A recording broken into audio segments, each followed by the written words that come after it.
This is Nick with Build Brothers Roofing. Started my digital inspection at 45628 Gleneagles Court out here in Temecula. We are on top of a concrete tile roof. This is a Malibu style concrete tile. I want to point a few things out on this roof. Roof's a little wet, so it's kind of slippery. I'm not going to be walking around too much. But over here on this back side, I'll show where the leak is originating. We've got a big tarp on that section, but I want to point a few things out on the rest of the roof. So you can see we got a decent amount of wood damage that we're going to be dealing with on this roof. A lot of termite damage. You can see how soft all this is. And then obviously you can see we got a lot of termite damage around here as well. So whenever I see that, it's letting me know that there is going to be some wood repair on this property. A lot of times termites are attracted to wet, moist wood. And when you have an original roof on a home that's been on this house for, I'd say probably 40 years or so, then that's gonna need to be replaced when we're doing the roofing process. Now, here's a portion of this roof, what we call the shadow board. The problem that we see with a lot of these developments is this shadow board sits above the actual facer board. So what ends up happening is, I'll see if I can get a good view of the homeowner, is we can see it creates kind of a dam, right?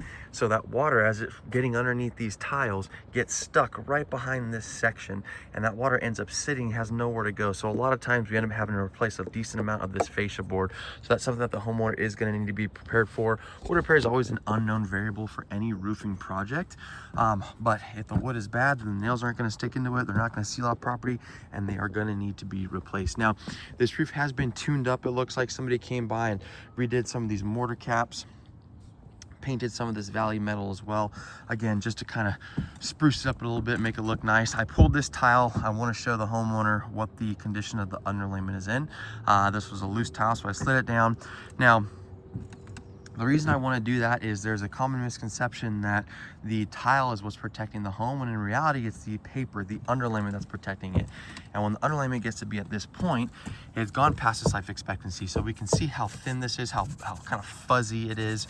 A new fresh underlayment is going to be very thick, very granular, very gritty to the touch. This is none of that. And then you can also see this stuff just really just crumbling in my fingertips. It just kind of breaks apart.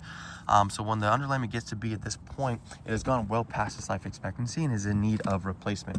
Again, you can see all these mortar caps have been redone. Somebody came by and opened up these valleys, which I love to see. Whenever we redo a roof, we want to open the valleys up to allow for water and debris to flow freely. It looks like there have been some chips on these tiles, so they went ahead and just added a bunch of mortar to where those chips are. Now obviously we can see we have a leak right here that's been tarped over. We're going to go ahead and address that leak. We're going to lift all those tiles up. We'll replace the underlayment on that section, and then we'll go ahead and replace the tiles on top of that. That's what we call lift and reset.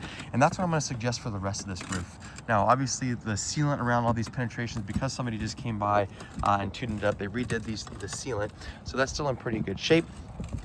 But the rest of the roof is in need of replacement. So the homeowner needs to understand that, again, the paper is what needs to be replaced. The tile itself is in pretty good shape right now. I don't see a whole lot of broken tiles. There will be some broken tiles during the roofing process, and that's okay. We'll go ahead and replace those with tiles that we try to match them as close as possible. It's never going to be perfect, but we'll put those mismatched tiles in the non-conspicuous areas on the roof. But based off the age of this roof and based off the condition of it, specifically the underlayment, I am going to recommend a lift and reset on this. This is a good candidate for that, where we lift these tiles up, we replace all this paper with a layer of titanium peel and stick underlayment. So that's a synthetic, super thick and sticky self-adhesive product that goes directly to the wood decking. Comes with a 50-year warranty from the manufacturer, and that's going to go along with the lifetime workmanship warranty that's going to come from us. Once that underlayment is installed, then we'll go ahead and add brand new drip edge along the entire perimeter. We talked about that shadow board being an issue. So one thing we might end up having to do, depending on what the condition of that wood is we can always get rid of that shadow board, which is that board right down there, and then just add drip edge. Or if the shadow board is still in good shape, then we can just add the drip edge right on top of that. But again, we're gonna have to wait and see what it looks like when we tear these tiles off to determine what we're gonna do on that end. So new shadow board, or new drip edge, and then we're also going to be adding bird stop underneath each one of these tiles to stop any kind of birds from getting underneath them, any kind of wind-driven rain or fire embers. So you'll notice that each of these tiles has a little bit of an opening in it. We want to go ahead and block that opening from allowing anything to get inside. Once that's all said and done, we'll reseal, reflash all the penetrations, we'll reinstall the tiles on the roof, we'll redo all the mortar caps to ensure proper waterproofing, and then at that point, this homeowner has a roof that they'll never have to deal with again for the foreseeable future. So I'm going to provide the homeowner with a bid to replace the entire roof, and then obviously to fix that leak that we have on the other side of the home. That's it for my inspection.